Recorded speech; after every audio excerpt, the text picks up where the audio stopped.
네, 여러분 안녕하세요. 반갑습니다. 이건희 주식 투자의 이건희 인사드리도록 하겠습니다. 채널 보시기에 앞서서 구독과 좋아요 한 번씩 꾹 눌러주시면 감사드리겠습니다.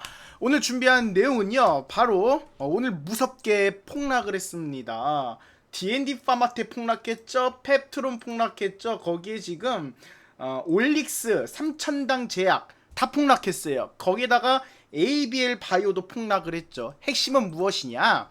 바이오주들이 제일 많이 빠졌다라는 거예요. 가장 많이 빠졌다라는 건데, 자, 오늘 제가 지금 D&D 파마텍 비만 치료제 관련주를 말씀을 드리면서요, 이 바이오주 전반적으로 우리가 앞으로 어떻게 대응을 해야 되고 어떠한 주식으로 수익을 만들어 갈지 상세하게 여러분과 이야기해보는 시간을 가져보도록 하겠습니다. 먼저 시장을 좀 살펴볼게요.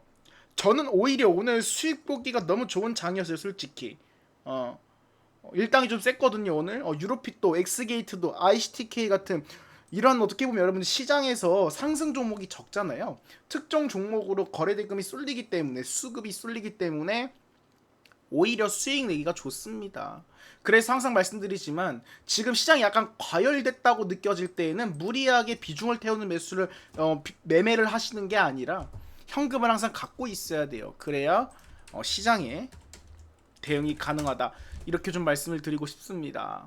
일단은 얘 때문이었어요. 얘 때문에 파월, 제롬 파월, 미국 피드 연준 의장, 주가가 상당히 고평가됐다라고 합니다. 지금 주식뿐만 아니라 기타 위험 자산을 포함하는 자산 가격이 높은 수준에 머물러 있다라고, 상당히 고평가라고 이야기를 했어요. 그래서 오늘 시장이 좀 많이 빠졌죠. 그런데 이 사람의 말에 제가 봤을 때 약간 힌트가 있습니다. 주가가 고평가되어 있다라고 했지 당장 금리 인하를 하거나 여기에 대한 정책에 대해서 명백한 이런 해소할 만한 부분을 제시를 해주지 못했어요. 그냥 이렇게만 이야기하고 끝냈습니다. 기준금리 너무 공격적으로 내리면 인플레 억제에 영향이 있다. 근데 이건 당연한 거예요. 기준금리를 너무 빠르게 올리거나 너무 내리잖아요. 갑자기 빠르게 내리잖아요. 당연히 인플레에 영향이 있겠죠. 당연한 말을 한 건데 시장에서는 좀 민감하게 받아들이는 것 같아요. 뭐 공매도 잔고가 역대 최고라고 하는데 그 상황에서 지금 뭐 전반적으로 빠진 것 같고, 그 중에서도 굉장히 가파르게 올랐던 바이오주들이 어땠다? 가파르게 빠졌다라 보시면 될 것 같아요. 제가 봤을 때는 뭐 임상 실패라든가 뭐 계약 연기라든가 이러한 악재가 아니라 시장 악재로 빠진 거기 때문에 제가 봤을 때는 좀 기다렸다가 오히려 주울 수 있는 기회가 있을 것 같습니다. 지금 외국인들이 선물을 매도 때리고 현물에서도 다 매도를 때리다 보니까 좀 민감하게 반응을 했던 것 같아요. 그래서 이 말씀을 드리고 싶습니다. 여러분들 지금 최근 시장을 보시면 계속 올라가는 장이었잖아요. 올라가는 장이었는데 뭘 사도 오르는 장이었는데 지금 3주 만에 사실상 시장이 좀 주정 나온 거거든요. 그러니까 가파르게 뺀 거라 보시면 될 것 같아요. 차익실현 한번 나와야죠. 그리고 추격 매수한 사람들 빼야죠. 그리고 예를 들어서 3천당 제약을 보잖아요. 예를 들어서 주가 올릴 때는 이틀 동안 몇 프로 올려요? 45% 올려버려요. 그냥 뺄 때는 30% 뺍니다. 그리고 또 50% 올려요. 이런 식으로 50% 올려버려요. 그리고 빼요. 가파르게 올라갔기 때문에 당연히 조정은 있을 수가 있다. 그리고 대표적으로 제가 오늘 D&D 파마텍을 말씀을 드렸잖아요.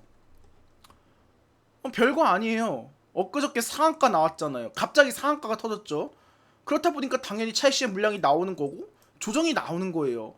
만약에 이 구간까지 빠진다, 그럼 또 여기서 반등 나올 수가 있어요. 그리고 항상 말씀드리지만 여러분이 추격 매수가 들어가니까 문제인 거지, 항상 말씀드리지만 주식은 어떻게 하셔야 된다? 그냥 기본이에요. 항상 기본은, 주식은 남들이 마이너스 20%에서 마이너스 30% 정도 되잖아요. 이때 매수하면 그냥 먹는다, 이렇게 생각하시면 됩니다. 물론 대형주가 워낙 좋고 올라가는 장사다 보니까 이렇게 추세 매매를 하시는 분들이 계시는데, 추세 매매를 하는 것도 어떻습니까? 특징을 알아야 돼요. D&D 파마텍 어때요? 올릴 때 시원하게 올리고 내릴 때 시원하게 내리고, 100% 올렸다가 30% 빼고, 30% 올렸다가 30% 빼고, 40% 일단 상한 가격 터트리고 당연히 30% 빼겠죠. 왜냐? 월봉상으로 보시면 여러분들 천장이 없잖아요. 천장이 없기 때문에 특정 구간을 이제 지지하면서 이 안에서 박스권으로 움직일 겁니다. 그런데 이 박스권 대충 계산해봐도요. 위로 30% 아래로 30%예요.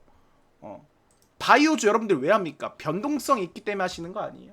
그래서 디니파마텍이라든가 비만치료제 같은 경우는 가파르게 올랐기 때문에 당연히 가파르게 빠지는 것이다. 올릭스도 마찬가지예요. 70% 올려놓고 이제 지금 10% 조정 나왔거든요. 요날 보세요. 요날 엊그제 저번 주에 27% 올리고 오히려 지금 버텨주고 있는 거예요. 왜냐? 지금 시장에서 여러분들 계속 올라가는 것도 좋은데 핵심은 무엇이냐? 단기 과열, 주의, 경고라는 제도가 있어요. 그럼 이 안에서 주가 관리가 들어가겠죠. 그래서 추격 매수가 아니라 여러분들 아예 그냥 상승하는 종목을 타실 거면 트레이딩과 좀 매매를 하시거나 좀 크게 먹고 싶다고 하시면 조정 라인을 기다려야 된다 라고 말씀을 드리고 싶습니다. 지금 모든 종목이 마찬가지예요. 다 여러분들 고가 찍고 다 이렇게 내려온 종목들은요 적당히 때를 기다리셔야 됩니다. 어쨌든 보시면 또 올라가는 종목들 보시면 아시겠지만 돌파 매매가 지금 먹히는 시장이에요. 지금은 돌파 매매가 먹혀요. 여기 이것도 오늘 폴라리스 AI도 어때요 여러분들? AI 파마도 그냥 이틀 만에 돌파시켜 버리잖아요. 이걸 누가 하겠습니까? 일반인이 하진 않아요 절대. 제가 오늘 유로핀 먹었죠. 왜 들어간지 아세요? 기다린 거예요. 이때 물린 사람들 마이너스 몇 프로? 상식적으로 반토막 났어요. 그런데 주가 올리고 횡보하고 있네? 얘는 뭐야? 밑으로 안 뺄 거야. 그러면 들어가는 거예요. 그러면 그냥 하루에 500만원 먹고 이렇게 먹는 거예요. 그냥 500만원 1000만원 그냥 먹는 거예요. 추격 매수만 안 하시면 됩니다. 주가 이렇게 올려놓은 다음에 버틴다라는 거는 물량 소화 한다고 보시면 될 것 같고, 이렇게 올려다가 뺀다? 그럼 물량이 덜 매집된 거예요. 그럼 더 모으겠죠. 그러면 여기서 버틴 또 구간이 나옵니다. 빠지다가 이때 매수하면 빵 날아가는 거예요. 여러분들 비만 치료제뿐만 아니라 모든 종목들이 지금 그런 시장이라 보시면 될 것 같아요. 그러니까 여러분들 차익실현 물량 때려 맞지 마시고 항상 타이밍을 기다리시고 현금은 항상 확보하셔야 된다라고 말씀을 드리도록 하겠습니다. 그래서 비만 치료제 안에서는 지금 가장 잘 버틴 게 G2G 바이오예요. 얘 신고가 올려놓고 버티고 있잖아요. 얘 조만간 한 번 더 급등 나올 겁니다. 아직은 빠질 때가 아니에요. 거래량이 터지면서 더 주가가 올라갈 수가 있기 때문에 다 뭐다 아까 말씀드렸지만 단기 과열, 주의, 경고 이것만 여러분들 유의하시면 된다. 5거래일 45% 아마 15거래일 85%일 거예요. 단기간에 막 두 배는 그냥 쉽게 올리는 장이기 때문에 그만큼 저항 물량이 없거나 저항을 뚫어버려야 됩니다. 그러면 그 안에서 영역을 여러분께서 생각을 하시면 매매하시는데 훨씬 도움이 되실 거예요. 해당 부분 참고하시고요. 일단은 비만 치료제가 오늘 주제였으니까 비만 치료제를 좀 대표적으로 말씀을 드려볼게요. 비만 치료제 일단은 UBS입니다. UBS 알테오젠도 어때요? 알테오젠도 UBS가 쓸데없는 리포트를 내면서 알테오젠이 기분 더럽다라는 식으로 어떻습니까? 굉장히 불쾌하다는 이러한 입장을 밝혔어요. UBS 뉴스 보세요. 비만약 시장 전망 하향 조정. 근데 재밌는 건 뭔지 아세요? UBS 지들이 비만 치료제 사업을 합니까? 아니잖아요. 그냥 시장에 의견을 내는 그냥 투자 은행이에요. 은행. 물론 공실력 있고 돈도 많다 보니까 이러한 기관들의 의견이 시장에서 반응은 할 수 있는데 실질적인 사업을 하는 이렇게 하다가 여러분들 비만 치료제 수요 엄청나게 많아지고 더 커져 보세요. 그때 가서는 의견 바꿀걸요? 아니면 싹 닦거나 무슨 공매도를 많이 때려 놓았나. UBS가 낮췄죠? 그게 핵심이었어요. UBS가 핵심이었고 결국은 그냥 여러분들 시장학제가 아니라 특정 어떻게 보면 기관에서 나온 이런 의견일 뿐이다라고 말씀을 드리겠습니다. 그렇다고 우리나라 장만 빠진 게 아니라 대부분 다 조금씩 빠졌죠. 노보노디스크, 일라일리, 동반약세. 종가 변동률 시가 대비해서는 이 정도 빠졌다 보시면 될 것 같아요. 다 특징은 무엇이냐 여러분들? GLP-1이에요. GLP-1. GLP-1이고 UBS가 리포트에 좀 핵심으로 남긴 이야기가 이겁니다. 2030년도에 글로벌 GLP-1 계열 이 비만 치료제 매출 자체를요. 기존 1,500억 달러였잖아요. 1,300억 달러. 약 13% 하향 조정했어요. 1,500억 달러가 대략적으로 우리나라 돈으로 한 약 210조 원이거든요, 현재. 약 210조. 이거 10% 줄이면 13% 줄이면 얼마예요? 13% 줄이면 그냥 182조예요. 182조.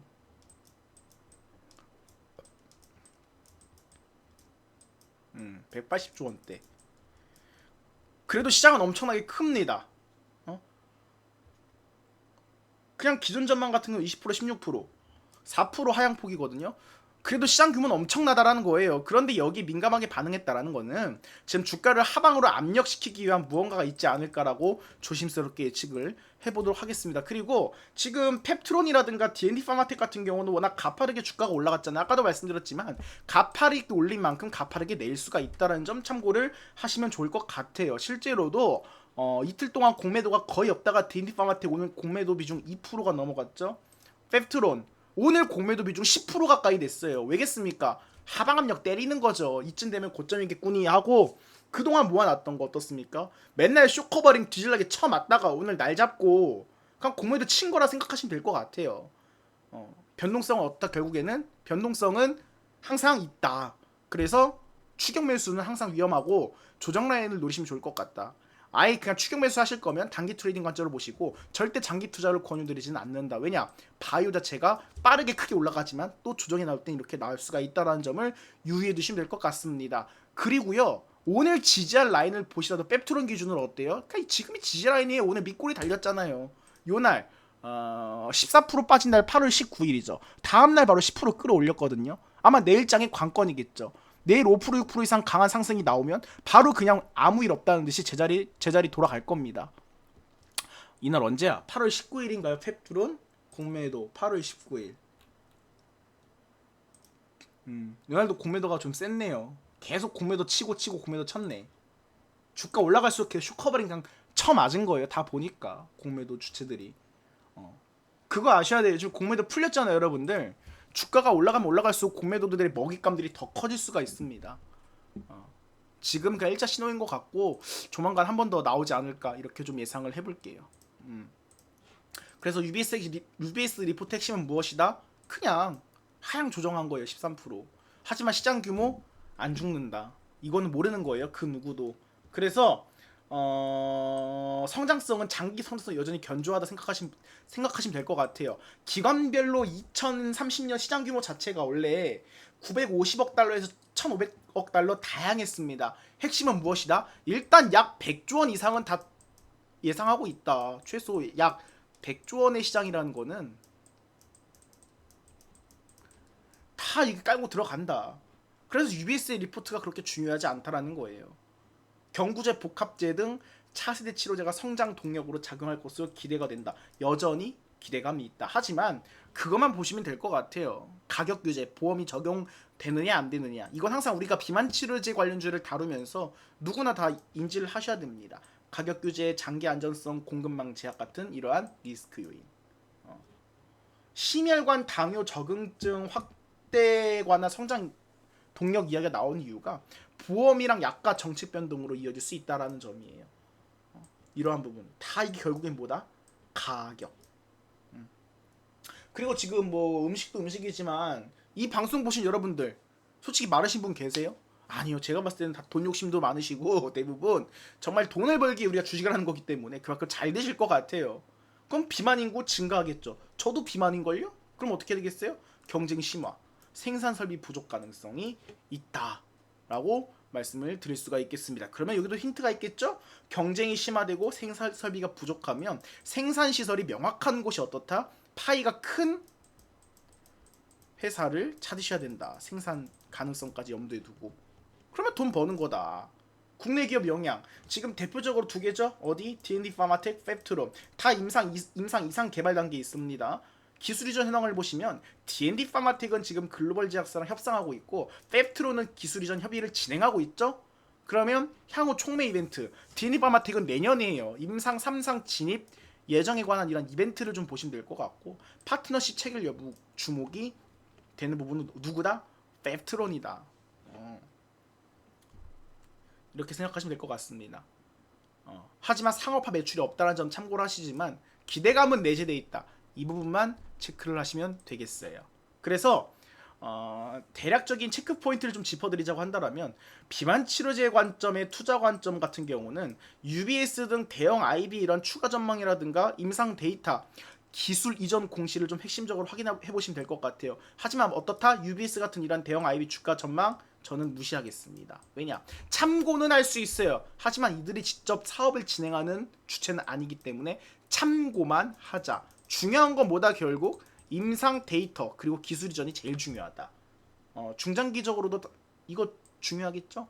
FDA, EMA 규제, 그 약가 정책이라던가 상업화 매출을 내기 위한 파트너십을 중장기 관점으로 좀 보시면 좋을 것 같고, 결론은 무엇이다? 수요는 견조해요.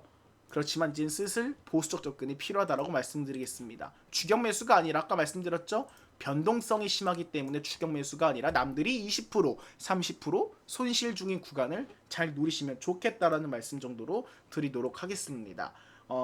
그나마 지금 펩트론이 지금 시총이 7조였잖아요. 전일 기준으로. 오늘 6조, 오늘 말도 6조 후반대고, D&D 파마트도 2조입니다. 2조. 그런데 여기에 대비해서 경쟁을 치고 나가고 있는데, 신규 상장한 G2G 바이오 얘 단기적으로 상승 나올 가능성이 있으니까 눈여겨보시면 어떨까라고 말씀드릴게요. 이 정도 정리해 보겠고요. 여러분들 오늘 전반적으로 시장이 빠졌어요. 그런데 무서워할 필요는 없다. 무서워할 필요는 없고, 지금 금리 인하가 또 예정이 되어 있기 때문에 공격적인 인하가 아니라 단계적으로 조금씩 인하를 하더라도 시장에서는 반응을 할 가능성이 있다라고 말씀을 드리도록 하겠습니다. 지금까지 이건희 주식 투자 이건희였고요. 다시 한번 채널 구독과 좋아요 눌러주시면 감사드리겠습니다. 오늘 방송 여기서 마무리할게요. 감사합니다.